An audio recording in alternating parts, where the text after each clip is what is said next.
le somptueux salon de bal de l'hôtel Château de la Loire à Tours scintillait sous un million de lumières, rempli de l'élite de la ville, célébrant les fiançailles du magnate de la technologie Antoine Dubois avec l'héritière Camille Lefebvre. C'était une union parfaite, stratégique et puissante. Mais alors, une silhouette discrète entra dans les cuisines du banquet, vêtue d'un uniforme de chef. Antoine se figea. Ses yeux s'écarquillèrent. 15 ans s'évanouirent. C'était Élodie Martin, la femme qu'il n'avait jamais oubliée. Et puis il les vit, 3 jeunes travaillant à ses côtés, avec des yeux étrangement, troublants de familiarité. Le monde était sur le point de basculer, et ce qu'Antoine fit ensuite laissa tout le monde sans voix. Si vous croyez aux secondes chances, appuyez sur le bouton « J'aime » maintenant. Si vous êtes nouveau ici, assurez-vous de vous abonner et d'activer les notifications pour ne manquer aucun rebondissement de cette histoire dramatique. Laissez un commentaire ci-dessous, que pensez-vous qu'il se passe dans l'esprit d'Antoine en ce moment? Un éclair du passé. Antoine, ça va. Camille Lefebvre ajusta sa robe haute couture, ses yeux suivant le regard perdu de son fiancé. Tu as l'air bizarre. Antoine Dubois ne pouvait détacher ses yeux de la femme qui venait d'entrer dans la cuisine. Après 15 ans, Élodie Martin restait la femme la plus belle qu'il ait jamais vue. Son cœur s'arrêta lorsque leurs regards se croisèrent une seconde avant qu'elle ne disparaisse parmi le personnel de restauration. Désolé, ma chérie, je suis juste un peu nerveux à cause de la fête, mentit-il en desserrant sa cravate. La salle était remplie de l'élite tourangeaise, hommes d'affaires, politiciens, mondains, tous célébrant ses fiançailles avec la fille de l'influ sénateur Lefebvre. Une union parfaite sur le papier, stratégique pour les deux familles, mais maintenant, rien de tout cela n'importait. Monsieur Dubois, s'approcha le coordinateur de l'événement, pourriez-vous vérifier le menu avec la chef? Il y a quelques détails de dernière minute. L'estomac d'Antoine se noua. Bien sûr. Il se dirigea vers la cuisine d'un pas hésitant. Le bruit des préparatifs l'enveloppa, mais son attention était fixée sur la silhouette élégante qui dirigeait son équipe avec une précision militaire. Élodie portait son impeccable uniforme de chef blanc, ses cheveux bruns soigneusement relevés en un chignon parfait. À ses côtés travaillaient 3 jeunes. Chef Martin, appela le coordinateur. Monsieur Dubois souhaiterait vérifier le menu. Élodie se tourna lentement. Ses yeux bruns rencontrèrent les yeux bleus d'Antoine, et pendant un instant, le monde s'arrêta. 15 ans s'évanouirent en un instant. Monsieur Dubois, dit-elle, sa voix maîtrisée, bien qu'il remarquât un léger tremblement. C'est un honneur de cuisiner pour votre célébration. L'honneur est pour moi, chef Martin, répondit-il, luttant pour garder son calme. J'ai entendu des choses merveilleuses sur votre travail. Les 2 jeunes qui travaillaient aux côtés d'Élodie les observaient avec curiosité. Ils étaient visiblement jumeaux, âgés d'environ 14 ans.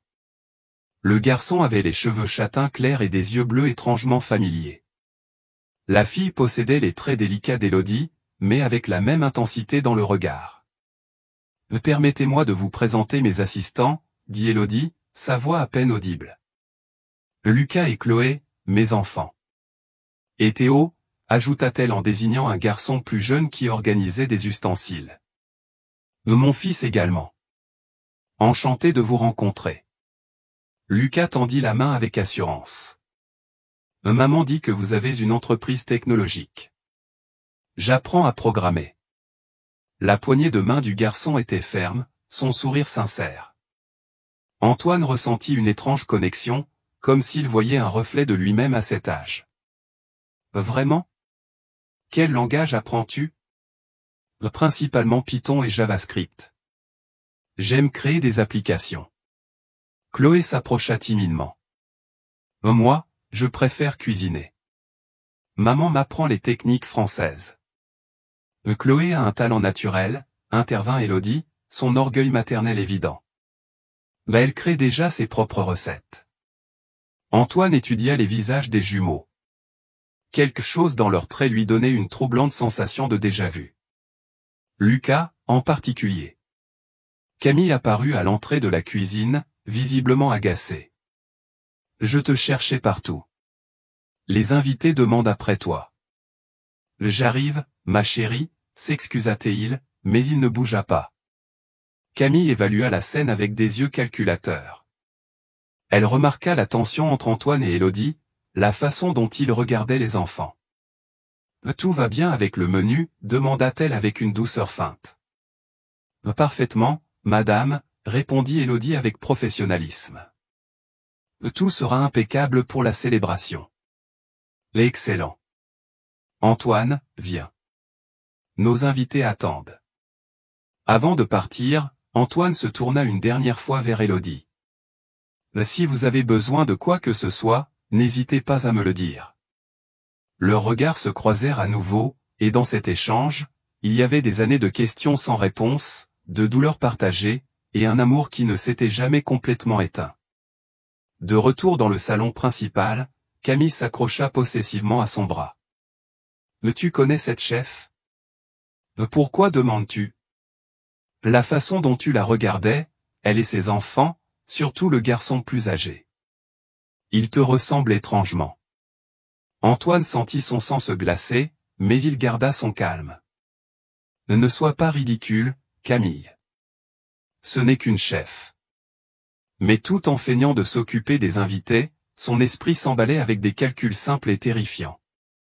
15 ans depuis leur rupture avec Élodie, les jumeaux semblaient avoir 14 ans. Dans la cuisine, Élodie luttait pour se concentrer sur son travail, sentant le regard d'Antoine lui brûler la peau. Lucas et Chloé remarquèrent son agitation. « Ça va, maman ?» demanda Chloé, inquiète. « Oui, ma chérie. C'est juste une soirée importante. Tout doit être parfait. » Mais rien n'allait. Revoir Antoine après tant d'années, la façon dont il regardait Lucas, c'était comme si le passé revenait pour réclamer son dû. Son téléphone vibra.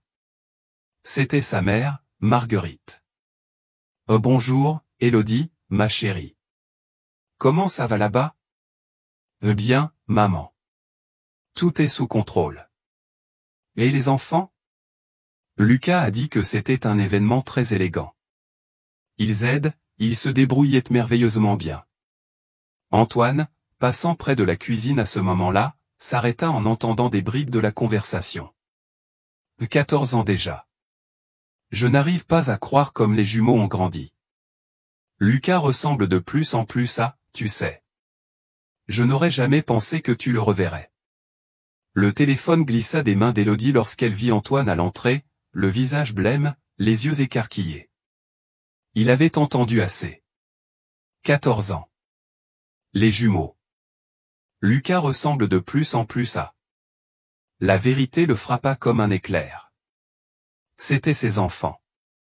Ses enfants. Élodie ramassa le téléphone, les mains tremblantes.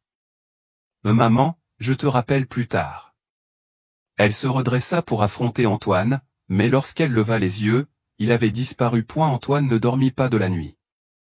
Chaque fois qu'il fermait les yeux, il voyait le visage de Lucas, ses propres yeux bleus reflétés dans ceux du garçon.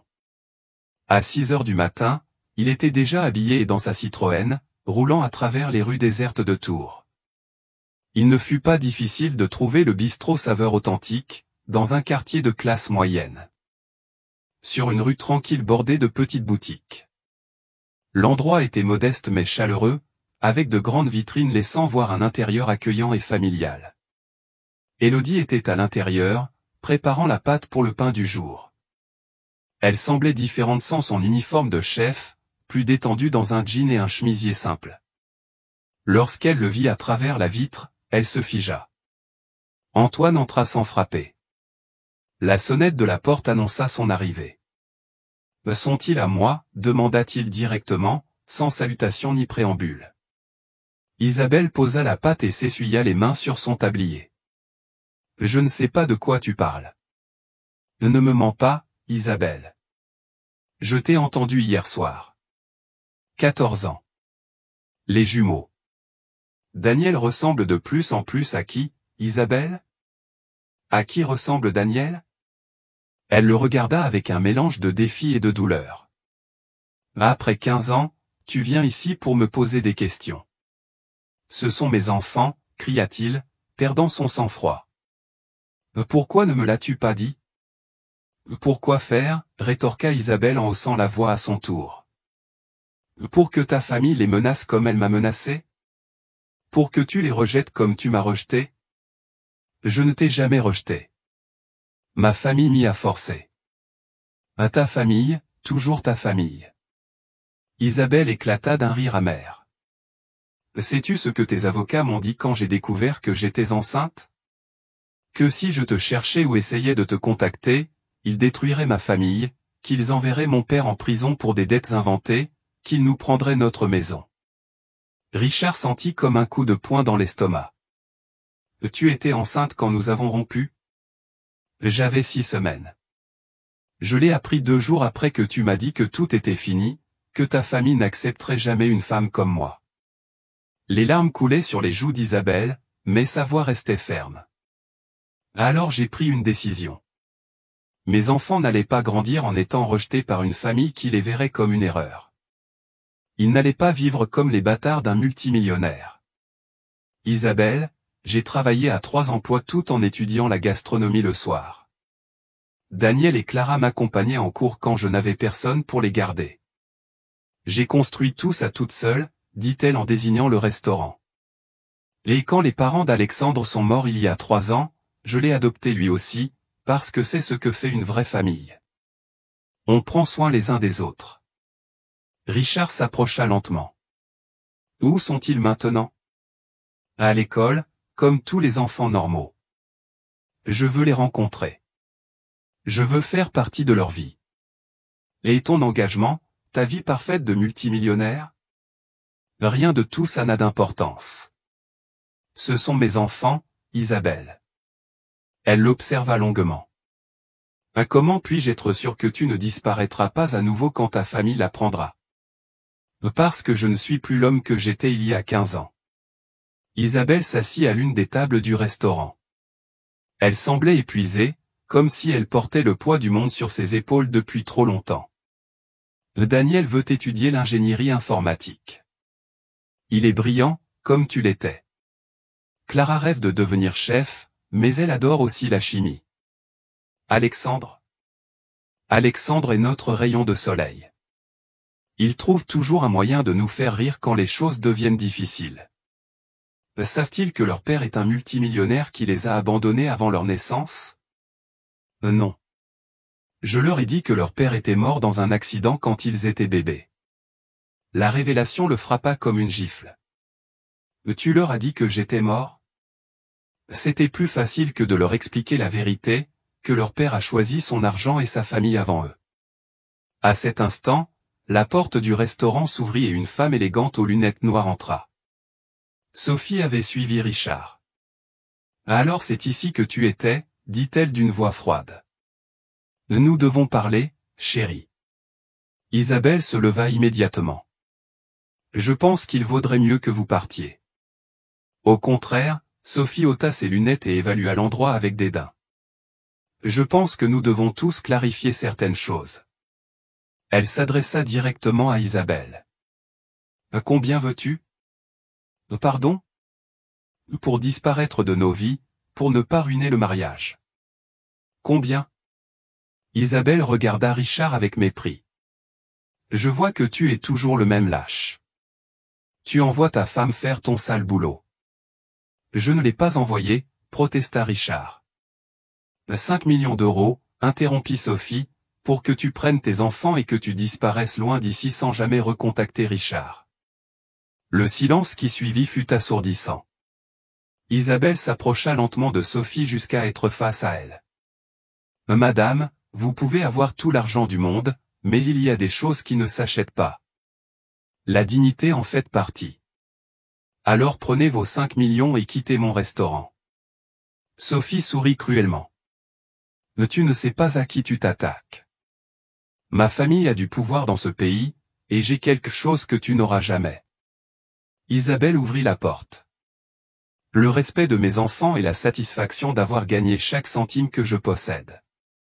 Après le départ de Sophie, furieuse et menaçante, Richard resta seul avec Isabelle. Ça ne va pas s'arrêter là, dit-elle en ramassant les assiettes de la table. Ta fiancée fera tout pour me détruire. Je te protégerai. Je vous protégerai tous. Isabelle s'arrêta et le regarda avec tristesse. Comme tu m'as protégé il y a 15 ans? Il n'avait pas de réponse à cela, mais en voyant une photo sur le mur du restaurant Isabelle avec Daniel, Clara et Alexandre, le jour de l'inauguration, tous souriant avec fierté, il sut qu'il ne pouvait pas laisser passer cette seconde chance. Donne-moi une chance de les connaître, supplia-t-il. Juste ça, une chance d'être le père que j'aurais dû être. Isabelle soupira, voyant la détermination dans ses yeux. Ils viennent ici après l'école. Si tu veux rencontrer tes enfants, tu ferais mieux d'être sûr de ce que tu veux. Parce que si tu leur fais du mal, si tu les abandonnes à nouveau, il n'y aura pas de troisième chance. Richard hocha la tête, sentant pour la première fois depuis des années qu'il avait un véritable but dans la vie. Que penses-tu des actions de Sophie? Et Richard changera-t-il vraiment? Dis-nous dans les commentaires quel est le véritable rôle d'un père. Pendant les 2 semaines suivantes, Richard devint un habitué du restaurant. Il arrivait l'après-midi, quand Daniel, Clara et Alexandre rentraient de l'école, et restaient jusqu'à la fermeture. Au début, les enfants le regardaient avec curiosité et une certaine timidité, mais peu à peu, surtout Daniel, ils commencèrent à s'ouvrir à lui. « Tu as vraiment une entreprise de technologie ?» demanda Daniel un après-midi en nettoyant les tables. « J'en ai plusieurs », répondit Richard en s'asseyant à ses côtés. « Mais celle que je préfère développe des applications éducatives. » Les yeux de Daniel s'illuminèrent. « C'est génial. J'ai créé une application pour que maman gère mieux l'inventaire du restaurant. » « Sérieusement? Montre-moi. » Isabelle observait depuis la cuisine tandis que Daniel montrait fièrement son projet à Richard. La manière dont son fils s'animait, gesticulant comme son père lorsqu'il parlait de technologie, était à la fois troublante et magnifique. Clara était plus réservée. Mais lorsqu'elle découvrit que Richard connaissait les vins et les accords mets-vins grâce à ses nombreux dîners d'affaires, elle commença à lui poser des questions sur les techniques culinaires internationales. Maman dit qu'un jour, j'irai étudier à Paris, lui confia Clara en préparant une vinaigrette. Je veux apprendre des meilleurs chefs du monde. Paris est magnifique, dit Richard. J'y ai vécu 6 mois quand nous avons ouvert le bureau européen. Les marchés de Rungis sont incroyables pour trouver des ingrédients frais. Tu me raconteras plus sur Paris, demanda-t-elle timidement. Alexandre, quant à lui, s'était tout de suite attaché à Richard. À 8 ans, il n'avait pas les barrières émotionnelles de ses aînés. « Pourquoi tu n'as pas d'enfant ?» demanda-t-il un jour avec la brutale honnêteté des enfants. Richard sentit un nœud dans sa gorge. « Et qui a dit que je n'en avais pas ? Ben, tu ne les amènes jamais. Et maman dit que les familles doivent être ensemble. » Isabelle intervint rapidement. « Alexandre, va faire tes devoirs. » Mais le mal était fait. Richard s'excusa et sortit prendre l'air. Isabelle le suivit jusqu'à la petite cour arrière du restaurant, niché dans un village provençal bordé par la rivière Dordogne. « Je suis désolé, il n'aurait pas dû poser cette question. »« Non, ça va, tu as raison. Les familles doivent être ensemble. » Il la regarda directement. « Pourquoi ne leur as-tu pas dit la vérité ? » « Parce que je ne sais pas si tu vas rester. » Isabelle croisa les bras. « Ils ont déjà perdu les parents d'Alexandre.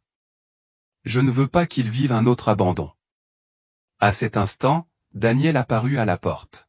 « Tout va bien ? » « Oui, mon chéri, » répondit Isabelle. « On parlait juste du travail. » Daniel s'approcha de Richard. « Je peux te poser une question ? » « Bien sûr. »« Pourquoi viens-tu si souvent au restaurant ? » ?»« Ça ne me dérange pas, je t'aime bien, mais maman n'a jamais eu un ami comme toi. » Richard regarda Isabelle, cherchant son approbation en silence. Elle secoua légèrement la tête. « J'aime venir ici. C'est un endroit spécial. Ta maman cuisine incroyablement bien, et vous tous, vous me rappelez qu'il y a des choses plus importantes que le travail. » Daniel sourit. Maman dit toujours que la famille, c'est le plus important. Ce soir-là, après que les enfants furent rentrés à la maison avec Isabelle, Richard resta au restaurant pour aider à fermer. C'était devenu une habitude naturelle, comme s'il faisait partie de la routine familiale. Daniel t'adore, commenta Isabelle en comptant la caisse. Il n'arrête pas de parler de toi à la maison. C'est un garçon incroyable. Ils le sont tous les trois. Oui, ils le sont. Isabelle marqua une pause. Richard, et ton engagement? Sophie n'est pas revenue ici, mais elle enquête sur toi. Sur nous. Ça n'a plus d'importance. Comment ça, ça n'a plus d'importance? Tu vas l'épouser. Richard arrêta de nettoyer la table et la fixa. Te marierais-tu avec quelqu'un après avoir trouvé la famille dont tu as toujours rêvé? Le cœur d'Isabelle s'accéléra, mais elle garda son calme. Ne dis pas des choses que tu ne penses pas, comment sais-tu ce que je ressens? Parce que je te connais, Richard. Tu as toujours su dire ce que les gens veulent entendre. Il s'approcha lentement. Alors, écoute ceci. Ces derniers jours ont été les meilleurs de ma vie depuis 15 ans. Voir Daniel programmer me rappelle pourquoi je suis tombé amoureux de la technologie. Écouter Clara parler de ses rêves me donne envie d'être une meilleure personne. Et Alexandre? Alexandre me donne envie de protéger quelque chose de pur dans ce monde. Isabelle sentit des larmes monter, mais elle les retint. Et quand ta famille apprendra pour nous, que se passera-t-il? Je ne sais pas, mais je sais que je ne peux plus vivre dans le mensonge. Avant qu'elle ne puisse répondre, son téléphone sonna. C'était Daniel. Maman, Richard est encore là. Oui, mon chéri. Pourquoi? Je me disais, tu crois qu'il aimerait venir dîner demain? J'ai créé un nouveau programme, et je veux lui montrer. Isabelle regarda Richard, qui avait entendu la conversation. Dis-lui oui, murmura-t-il. D'accord, Daniel, invite-le toi-même. Daniel prit le téléphone. Richard, tu veux venir dîner demain? Clara va préparer ses fameuses tourtes au poulet. J'adorerais, répondit Richard, ressentant une chaleur qu'il n'avait pas connue depuis des années. Quand ils raccrochèrent, Isabelle le regarda avec un mélange d'espoir et de peur. Demain, ce sera la première fois que tu viendras chez nous. Es-tu sûr de toi? Plus sûr que de n'importe quoi dans ma vie. Mais aucun d'eux ne savait qu'à cet instant, depuis une voiture garée de l'autre côté de la rue, quelqu'un les photographiait à travers la fenêtre du restaurant. Sophie avait engagé un détective privé, et les preuves s'accumulaient. La tempête était sur le point de commencer, mais pour cette nuit, Richard s'autorisa à imaginer ce que serait une vraie famille, où l'amour ne se mesure pas en compte bancaire, mais en rire partagé et dîner fait maison. Le dîner du lendemain allait tout changer, mais il ne le savait pas encore. La trahison est le choix définitif. Le dîner chez Isabelle avait été parfait. Un petit appartement de 3 pièces dans un village de l'Ardèche, rempli de photos de famille et de dessins des enfants sur le réfrigérateur. Richard s'y était senti plus chez lui que dans son luxueux appartement parisien. Daniel lui avait montré avec fierté sa nouvelle application pour organiser les emplois du temps scolaire. Clara avait préparé une daube provençale qui rivalisait avec les meilleurs restaurants d'Avignon, et Alexandre avait insisté pour que Richard l'aide avec un puzzle de 1000 pièces. Pour la première fois depuis des années, Richard avait ressenti ce que signifiait faire partie d'une vraie famille. Mais 2 jours plus tard, il était assis dans son bureau à Lyon, regardant les photos qu'un détective privé avait posées sur son bureau, lui quittant le restaurant d'Isabelle, lui portant Alexandre sur ses épaules dans un parc au bord de la Dordogne, lui et Isabelle riant ensemble en fermant le restaurant. Combien de temps pensais-tu garder ça secret? Richard leva les yeux. Sophie se tenait à la porte de son bureau, impeccablement vêtue, avec un sourire glaçant. Sophie, pouvons-nous en parler? Parler? Elle ferma la porte et s'approcha lentement. De comment mon fiancé joue à la famille avec son ex et ses bâtards? Ne les appelle pas comme ça. Pourquoi pas? C'est ce qu'ils sont, non? Elle posa les photos sur le bureau. Laisse-moi deviner, ce sont les tiens, n'est-ce pas? Les jumeaux ont le même air arrogant que toi. Richard se leva. C'est fini, Sophie. L'engagement, le mariage, tout. Elle éclata d'un rire amer. Tu crois vraiment que ce sera si simple?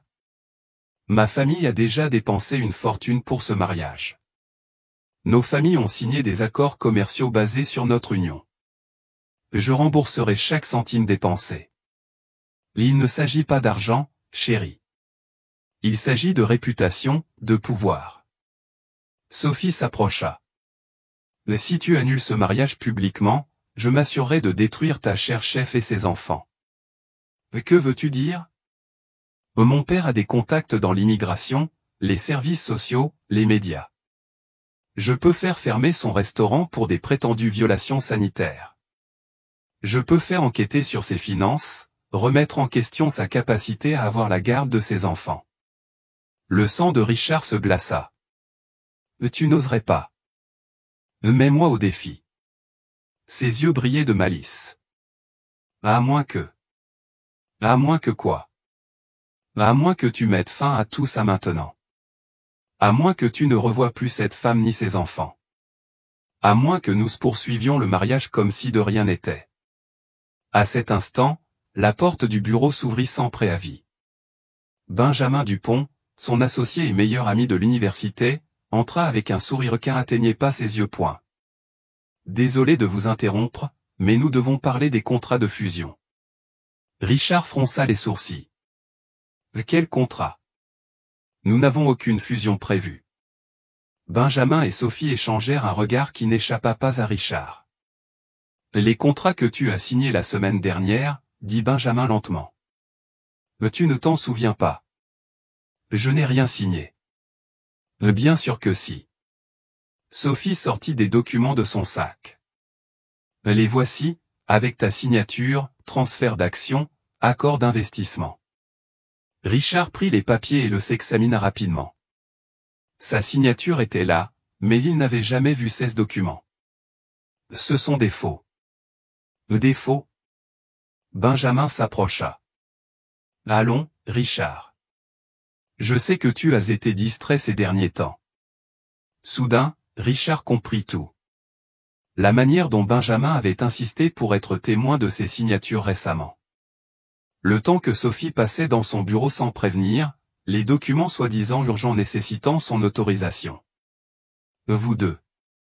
Les regarda-t-il avec incrédulité. Depuis quand? Sophie soupira théâtralement. Est-ce vraiment important? Ce qui compte, c'est que nous contrôlons maintenant 40% de tes entreprises. Et si tu ne coopères pas, ajouta Benjamin, nous pouvons rendre très difficile pour toi de garder le contrôle du reste. Pas seulement ça, renchérit Sophie avec un sourire cruel. Elle sortit son téléphone et leur montra une photo. C'était elle, visiblement enceinte, avec une date datant de 2 semaines plus tôt. Tu es enceinte? Demanda Richard, confus. Je l'étais, répondit-elle. Mais le bébé n'était pas de toi. Benjamin posa une main protectrice sur l'épaule de Sophie.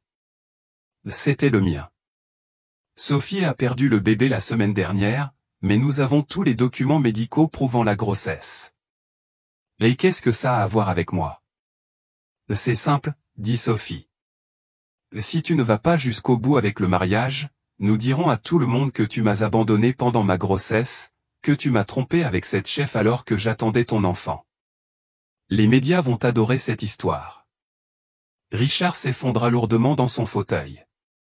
Tout cela, la relation, les fiançailles n'étaient qu'un mensonge. Pas tout, dit Sophie avec une fausse douceur. J'avais bien l'intention de t'épouser. L'argent et les relations auraient suffi. Mais ensuite, tu es arrivé avec tes sentiments romantiques et tes idées d'amour véritables. Depuis quand, vous deux? Depuis 1 an, admit Benjamin. Sophie est venue me voir quand elle a réalisé que tu ne l'aimerais jamais comme elle le voulait. Et moi, eh bien, j'ai toujours pensé que tu avais trop de tout. Le silence envahit le bureau.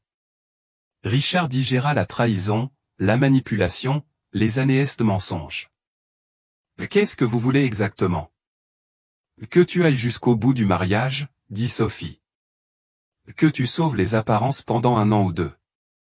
Ensuite, nous pourrons divorcer discrètement et partager les biens. Et si je refuse? Ta réputation sera détruite. Ton entreprise s'effondrera. Et cette chef et ses enfants, disons que leur vie va devenir très compliquée. Richard les observa longuement, puis prit son téléphone et composa un numéro.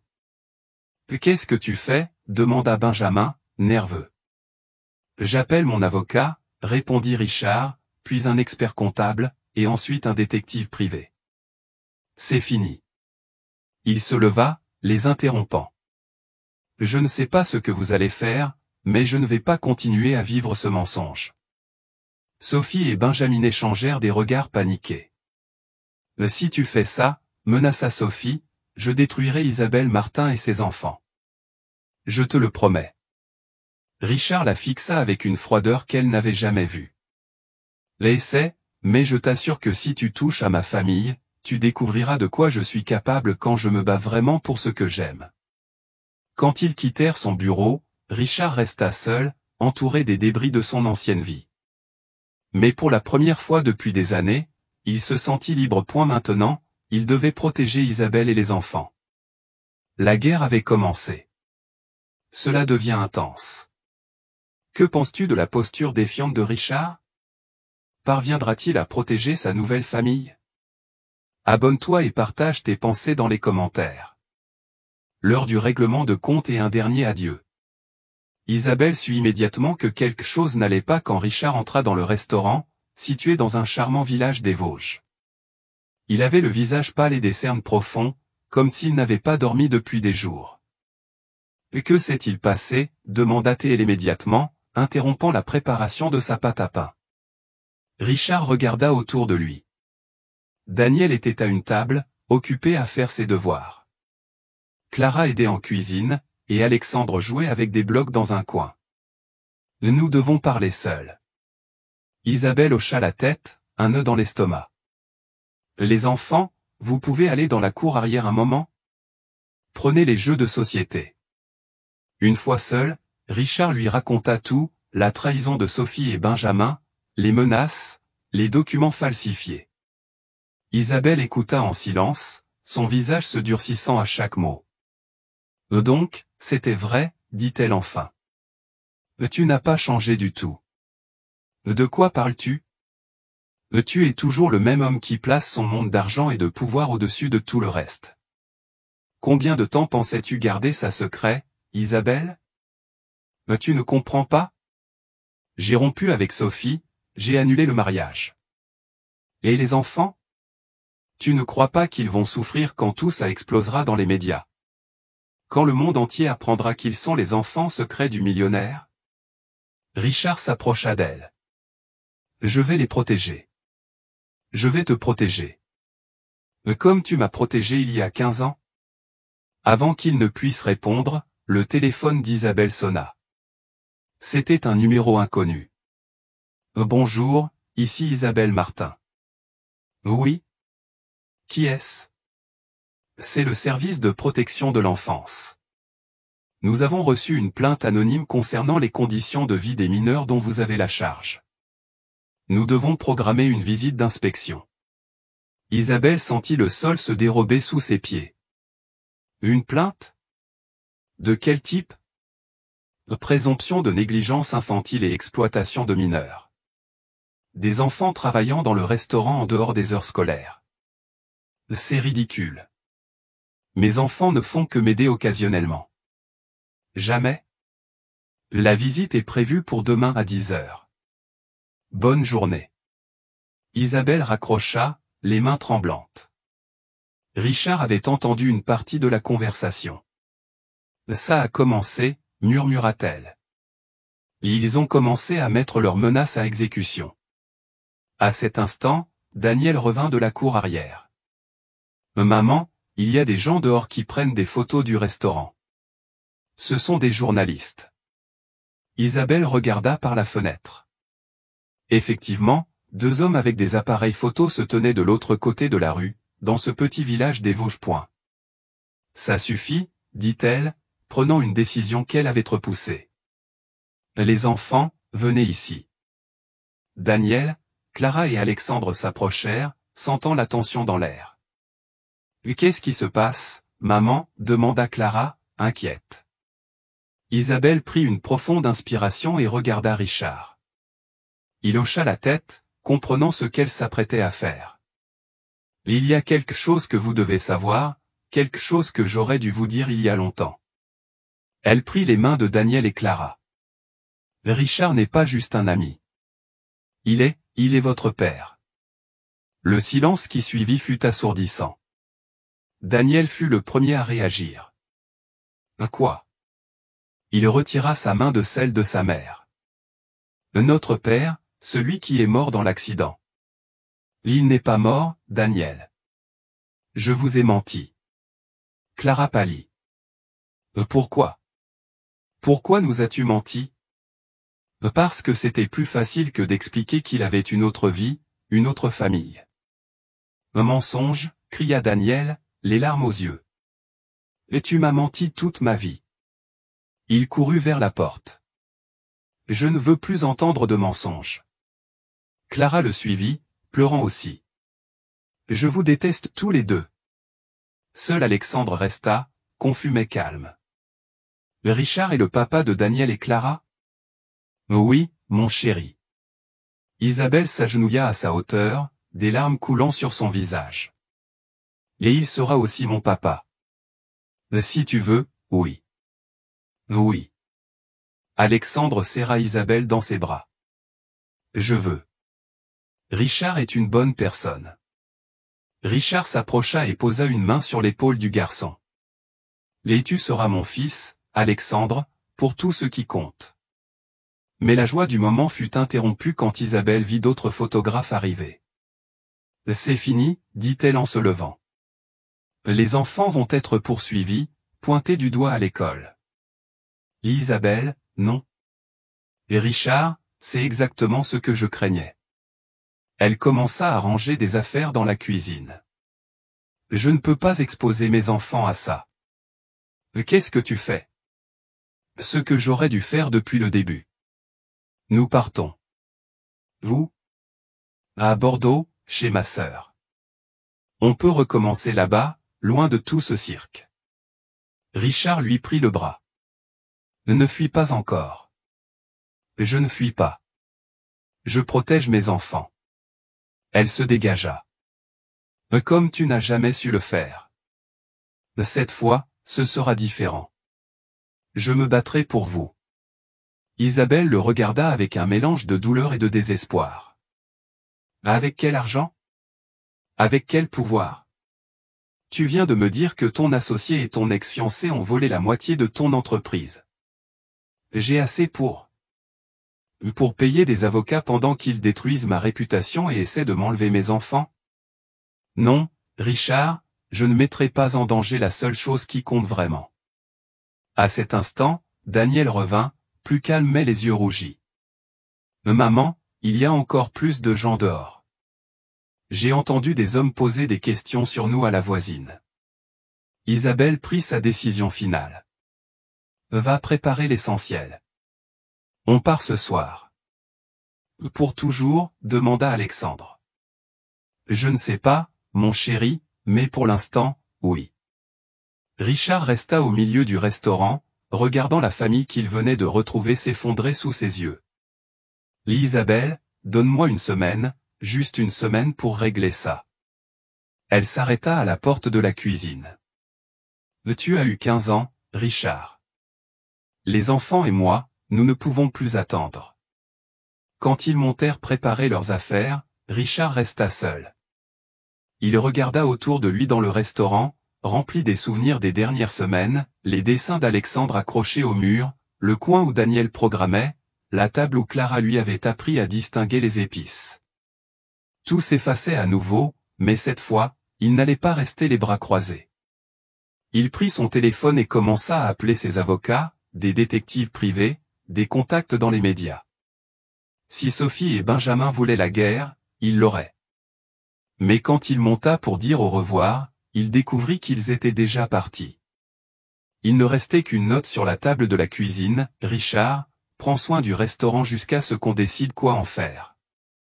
Les enfants ont besoin de temps pour comprendre tout ça. S'il te plaît, ne nous cherche pas. Isabelle.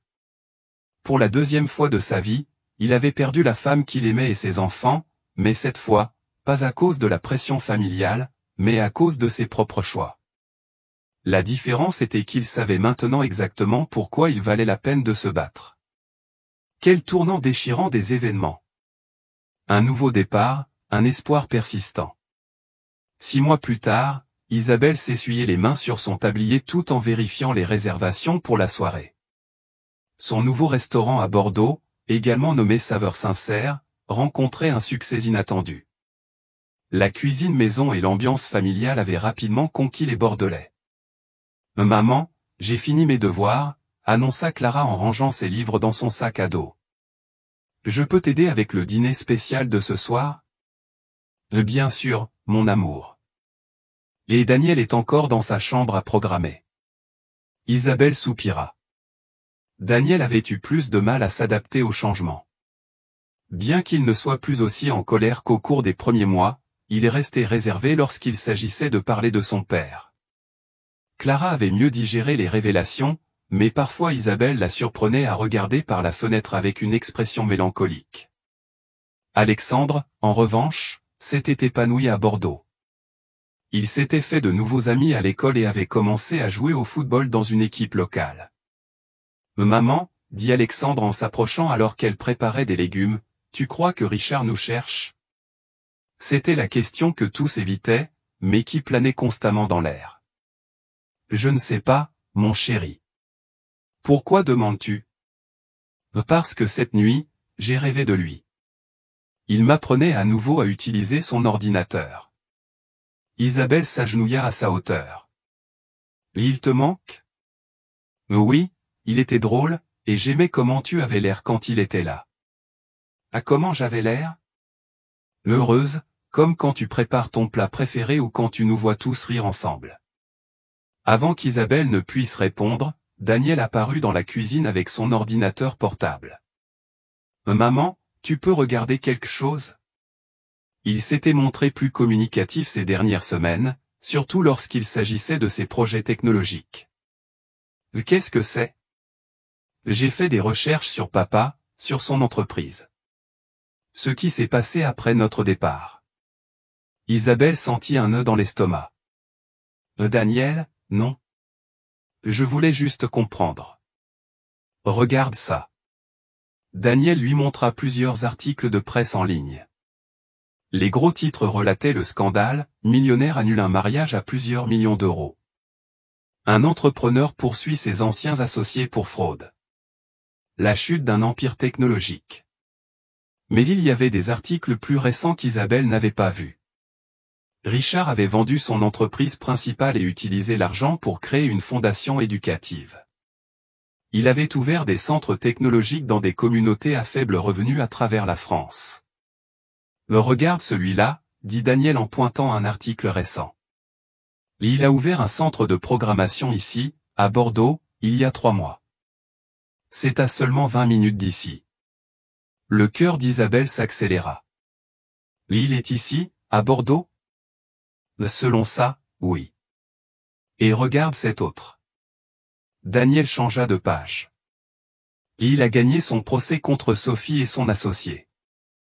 Il les a poursuivis pour fraude et falsification. Ils sont en prison. Clara s'approcha, curieuse de la conversation. Qu'est-ce qui se passe ? Daniel lui expliqua rapidement ses découvertes. Clara parcourut les articles attentivement. Il dit qu'il donne presque tout son argent à des programmes éducatifs. Pourquoi ferait-il ça? Peut-être parce qu'il a vraiment changé, murmura Isabelle, plus pour elle-même que pour ses enfants. À cet instant, Alexandre, qui regardait les photos sur l'ordinateur, pointa l'écran avec excitation. Regarde, c'est l'homme qui vient parfois au parc. Isabelle s'approcha rapidement. Dans une des photos de l'article, Richard apparaissait à l'inauguration du centre technologique.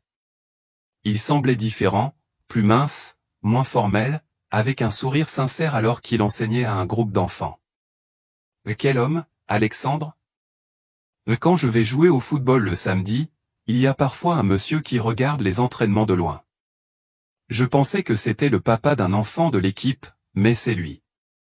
C'est Richard. Isabelle sentit le monde vaciller sous ses pieds. Richard était à Bordeaux depuis des mois, près d'eux, sans jamais se manifester. Tu es sûr que c'est lui? Oui.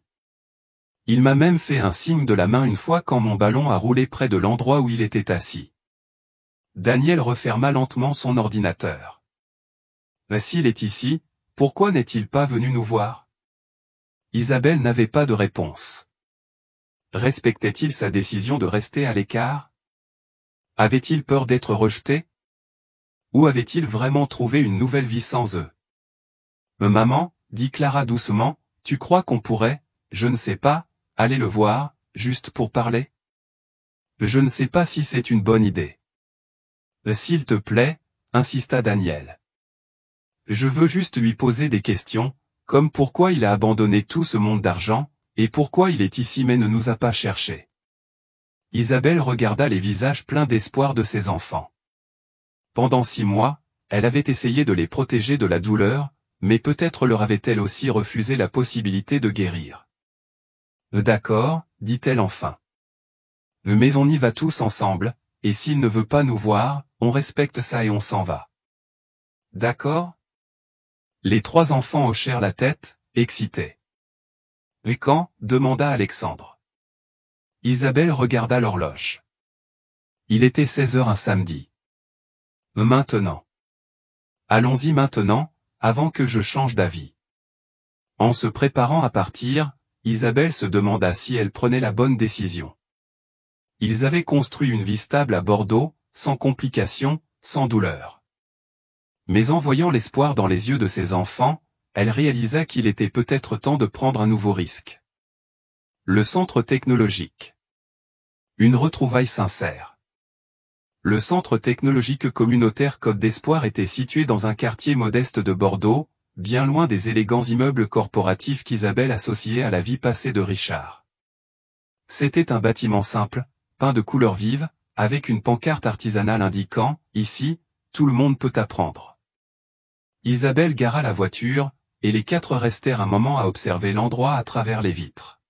« Tu es sûr de vouloir faire ça, maman ?» demanda Clara, remarquant le nervosisme de sa mère. « Je ne suis sûr de rien, » admit Isabelle, « mais vous avez le droit de savoir qui est vraiment votre père aujourd'hui. » À travers les fenêtres du centre, ils virent Richard assis par terre, entouré d'enfants de 8 à 12 ans. Il portait un jean et un t-shirt simple, rien à voir avec les costumes élégants qu'il arborait autrefois. Il aidait un enfant à connecter des câbles à un ordinateur fabriqué avec des pièces recyclées.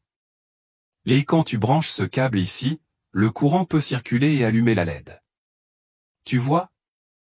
C'est comme donner à l'électricité un chemin pour aller où elle doit aller. L'enfant sourit, excité, lorsque la petite lumière s'alluma. Ça marche. Je suis un scientifique. Tu es bien plus que ça, dit Richard avec un sourire sincère. Tu es un inventeur. C'est alors qu'il leva les yeux et les vit. Le temps sembla s'arrêter point l'expression de surprise sur son visage se transforma lentement en un mélange indéchiffrable, joie, peur, espoir. Daniel, Clara, Alexandre. Murmura Isabelle en se levant lentement. Les enfants restèrent immobiles, comme s'ils ne savaient pas quoi faire de ce moment qu'ils anticipaient depuis des semaines. Ce fut Alexandre qui brisa le silence en courant vers lui. Je savais que c'était toi, celui du parc. Richard s'agenouilla pour recevoir l'étreinte d'Alexandre, les larmes aux yeux. Salut, champion. Comment va le footballeur le plus talentueux de Bordeaux? J'ai marqué 3 buts la semaine dernière. Pourquoi tu n'es pas venu me voir jouer si tu étais là? La question directe d'Alexandre mit tout le monde sur les nerfs. Richard regarda Isabelle par-dessus la tête de l'enfant. Parce que je voulais être sûr que c'était la bonne chose à faire. ta maman a dit que vous aviez besoin de temps. Daniel s'approcha prudemment. C'est vrai, ce qu'on a lu? Tu as vendu ton entreprise et Sophie est en prison. C'est vrai. Vous m'avez enquêté, hein? Daniel est très doué pour enquêter, dit Clara en s'approchant à son tour. Il a trouvé tous les articles sur ce qui s'est passé après notre départ. Richard se redressa, gardant Alexandre près de lui. Et qu'avez-vous pensé de ce que vous avez lu? Qu'on s'est peut-être trompé en te jugeant trop vite, admit Daniel. Mais aussi qu'on ne comprend pas pourquoi tu es ici et que tu n'es pas venu nous chercher. Isabelle prit enfin la parole. On peut parler seul?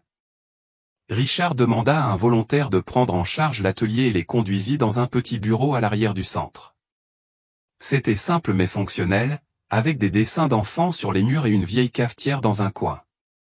Depuis combien de temps es-tu ici? Demanda Isabelle. 4 mois. J'ai ouvert le centre il y a 3 mois.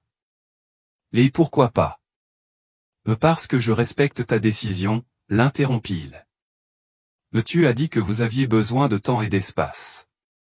Je ne voulais pas vous presser, surtout après tout le mal que j'avais déjà causé.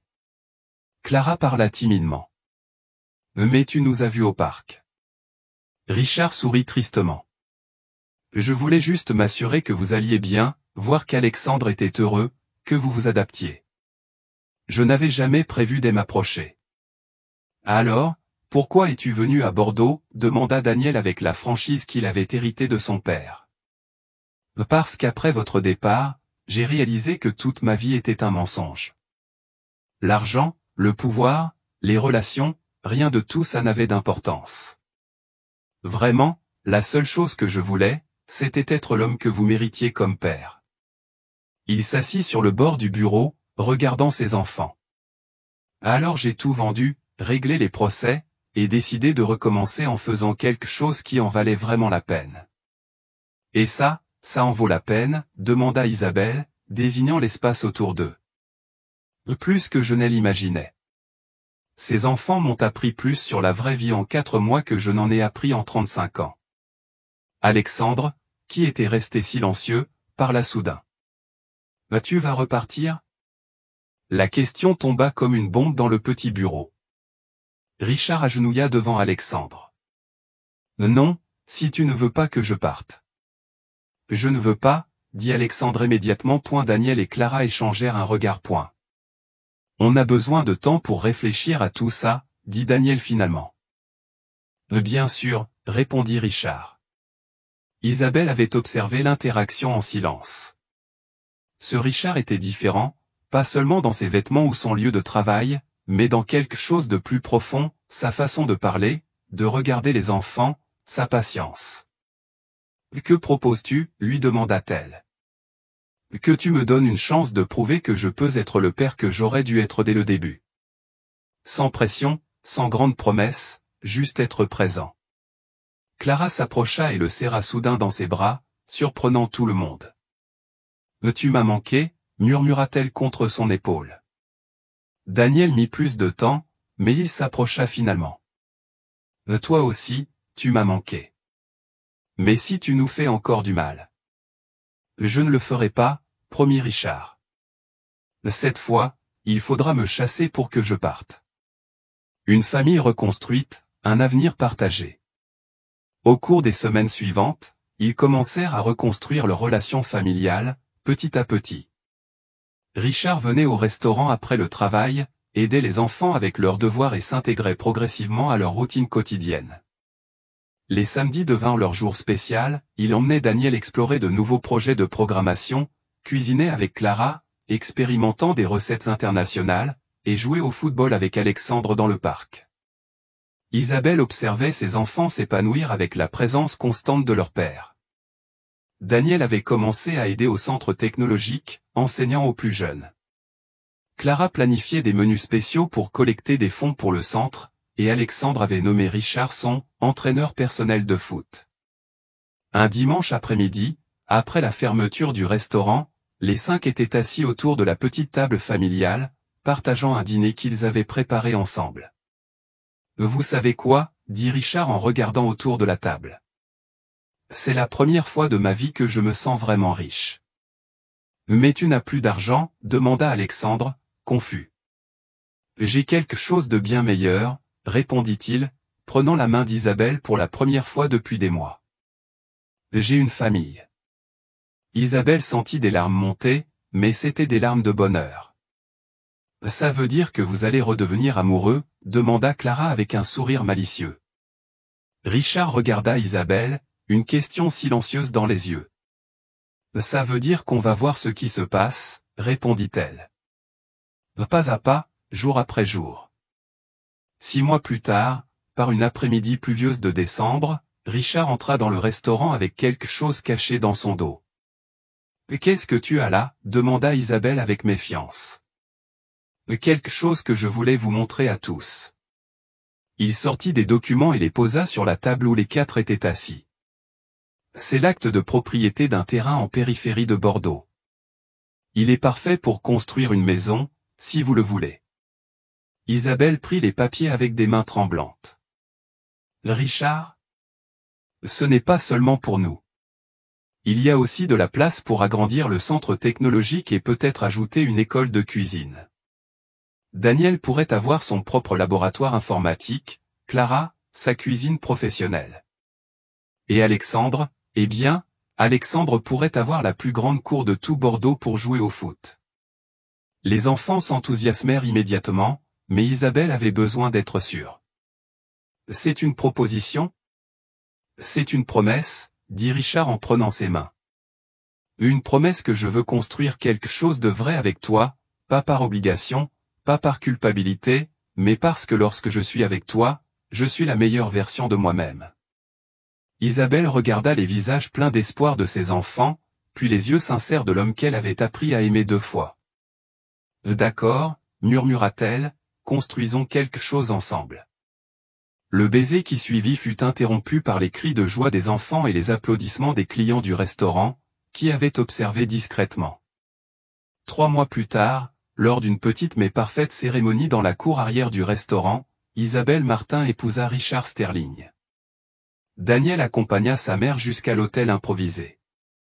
Clara fut la demoiselle d'honneur, portant une robe qu'elle avait elle-même choisie.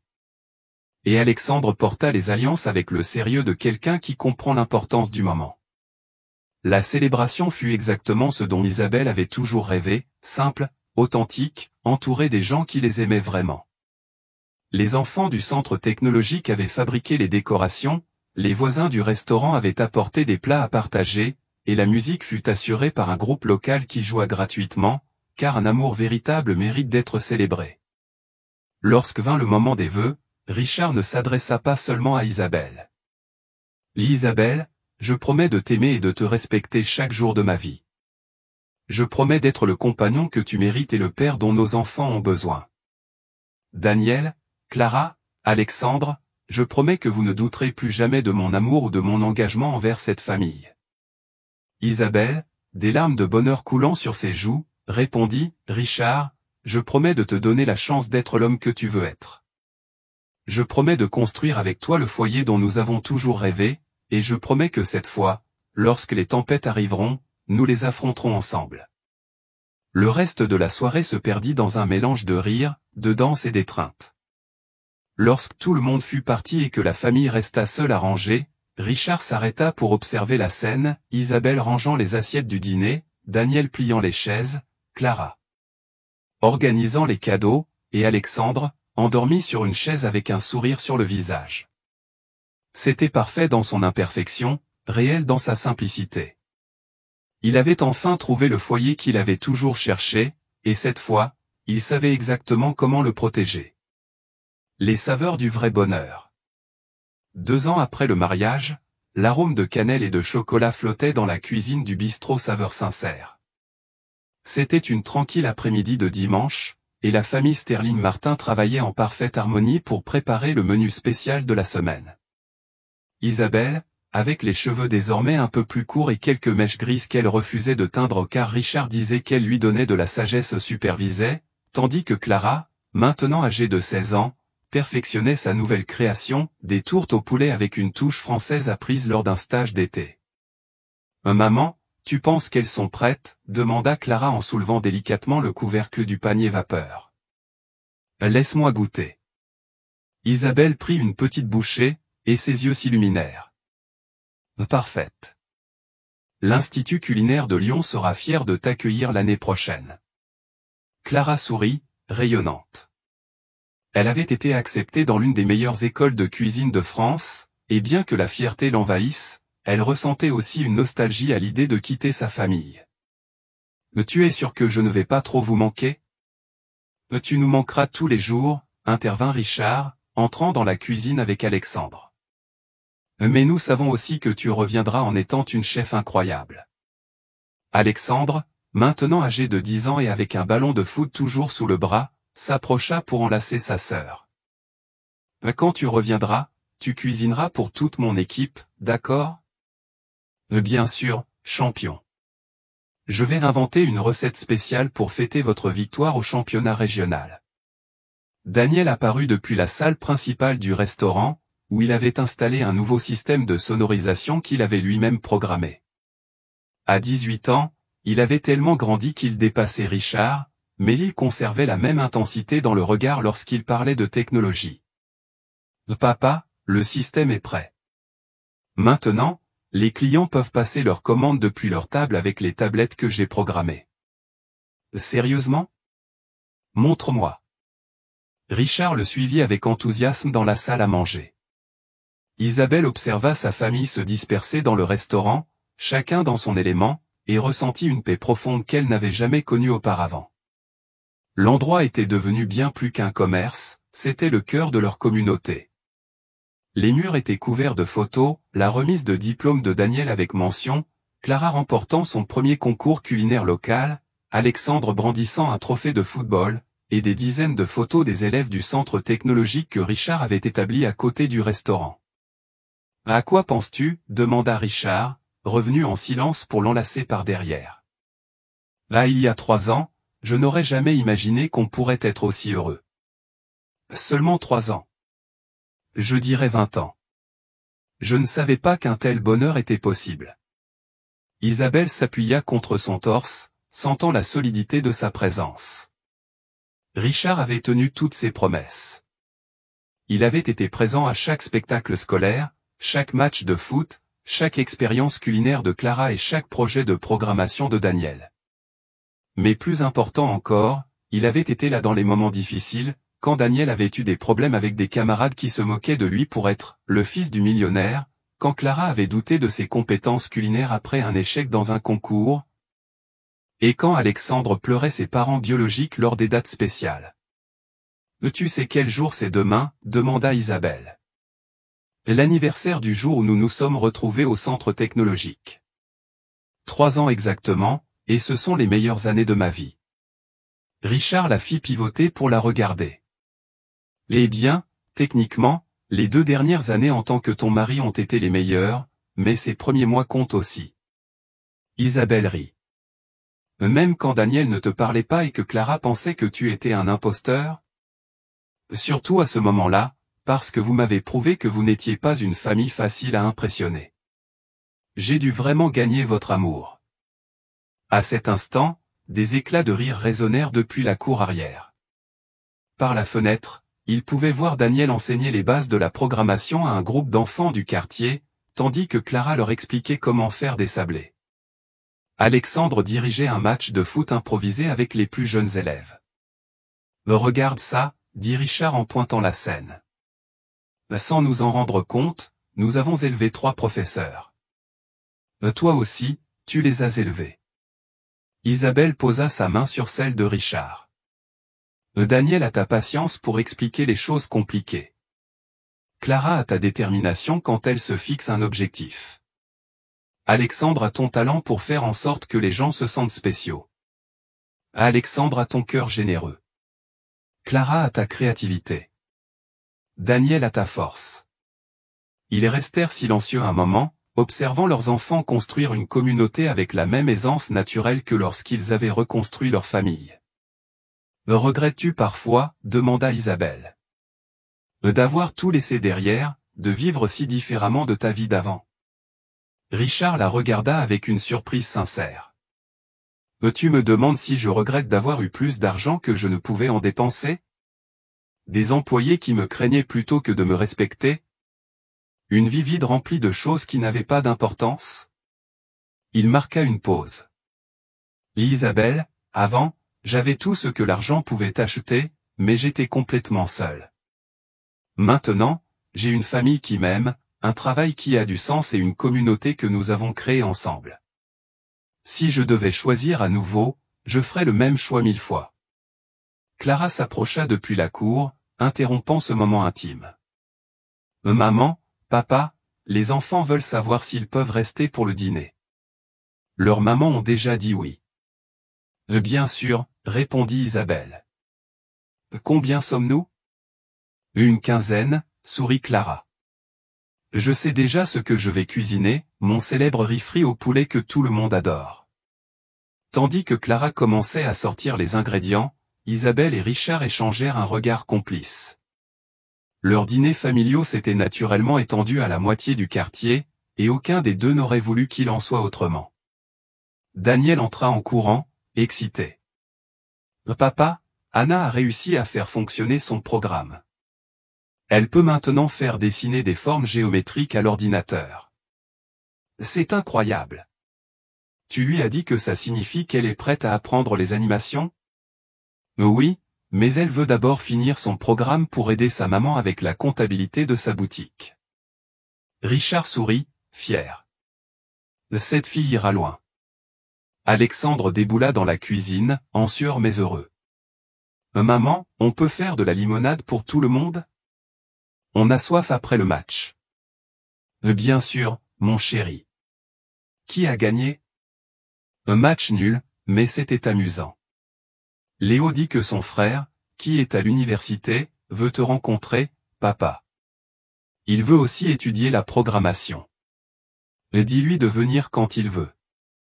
Il y a toujours de la place pour un étudiant de plus. » Alors que la maison s'emplissait des voix et des rires des enfants du quartier, Isabelle préparait la limonade avec l'aide d'Alexandre. Richard aidait Clara avec le dîner tout en orientant la conversation vers les leçons de programmation du jour.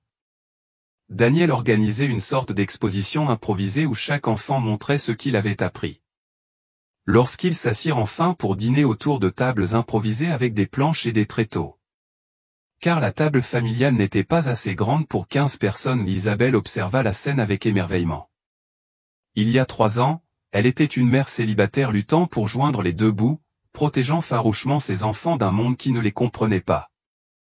Richard était un millionnaire vide, fiancé à une femme qu'il n'aimait pas, vivant une vie qui n'était pas la sienne. Maintenant, ils étaient le cœur d'une famille élargie qui incluait non seulement leurs 3 enfants, mais des dizaines d'enfants du quartier qui les considéraient comme des enseignants, des mentors et des seconds parents. « À quoi penses-tu » demanda Daniel, remarquant son expression contemplative. « À ceci, parfois, la vie te donne exactement ce dont tu as besoin, pas ce que tu pensais vouloir. » Richard leva son verre de limonade. « Oh, seconde chance. » Clara leva le sien.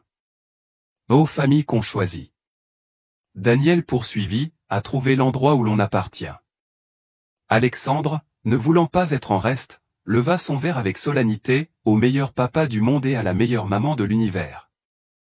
Les enfants du quartier, sans comprendre pleinement l'importance du moment mais en ressentant la portée, levèrent aussi leurs verres en criant « Santé » à l'unisson. Alors que les rires remplissaient le restaurant et que la famille qu'ils avaient construite ensemble savourait un autre dîner parfaitement imparfait, Isabelle et Richard échangèrent un regard qui disait tout sans mots. Ils avaient trouvé leur fin heureuse, non pas dans un château ou une demeure, mais dans un modeste restaurant rempli d'amour, de rire et des saveurs du vrai bonheur. Cette nuit-là, après que tout le monde fut parti et que la vaisselle fut lavée, ils restèrent seuls dans la cuisine, partageant les dernières bouchées du dessert que Clara avait préparé. Ils surent qu'ils avaient accompli quelque chose qu'aucune somme d'argent ne pouvait acheter, une vie pleine de sens, d'amour inconditionnel et de la profonde satisfaction d'avoir construit quelque chose de magnifique ensemble. L'amour avait triomphé, non parce qu'il était facile, mais parce qu'ils avaient décidé qu'il valait la peine de se battre pour lui, et ils continueraient à se battre pour lui chaque jour. Un plat cuisiné avec amour, une leçon de programmation et une étreinte familiale à la fois. Cette histoire d'amour véritable et de seconde chance t'a-t-elle ému? Cette nouvelle montre que l'amour véritable n'arrive pas toujours au moment parfait, mais lorsqu'il arrive de la bonne manière, il peut guérir les blessures du passé et construire un avenir plein d'espoir. La transformation des deux personnages, de la douleur et de la méfiance à la paix et à l'amour authentique, nous rappelle que nous méritons tous une seconde chance pour être heureux. Si cette histoire t'a touché autant qu'elle nous a touchés, n'oublie pas de liker cette vidéo et de la partager avec quelqu'un qui, selon toi, a besoin d'entendre ce message d'espoir. Nous voulons continuer à vous proposer des histoires qui touchent votre cœur et vous font réfléchir sur l'amour, la famille et la croissance personnelle. Si ce contenu t'a plu et que tu veux faire partie de notre communauté, abonne-toi à la chaîne et active la cloche de notification pour ne manquer aucune de nos prochaines histoires. Nous aimons savoir que nous avons un public international, alors dis-nous dans les commentaires d'où tu nous regardes. Ton soutien nous motive à continuer à créer du contenu de qualité qui touche les cœurs du monde entier. Merci de nous avoir accompagnés dans cette belle histoire.